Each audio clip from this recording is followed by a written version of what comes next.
Okay, we're going to kind of clean the windows on the F450. We just did a cleaning yesterday. I just did the driver's side, inside and out. Looks pretty good. I'm going to do the back window here. You can see there's some water spotlets in the sun, or some water droplets and whatnot. So we're going to hit it up with some Sprayway here, and I've got the Sprayaway glass cleaner I've tried. That's probably one of the best ones I've used. But I'll let you guys be the judge of it. So you can kind of see the water spots. We're going to try to clean those off. So let's give it a whirl. All right.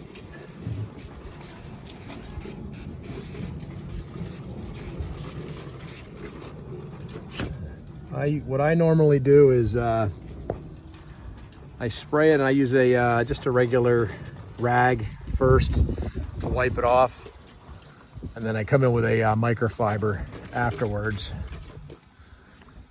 and clean it up with that, and it should do a pretty good job. This stuff is pretty good. I've been using it now for just over a year, and I seems to work real nice on all my vehicles. We'll use the microfiber next here. You can see, I already see the difference. Yeah, it does a very good job. I'm going to do the inside too, and I've got a couple toddlers that eat and drink once in a while in this vehicle, and it'll take that off too. So much better. I will say does a good job. All in all, I'm going to do the inside as well, but just the outside alone, you guys can see the difference. That's not bad. Alrighty.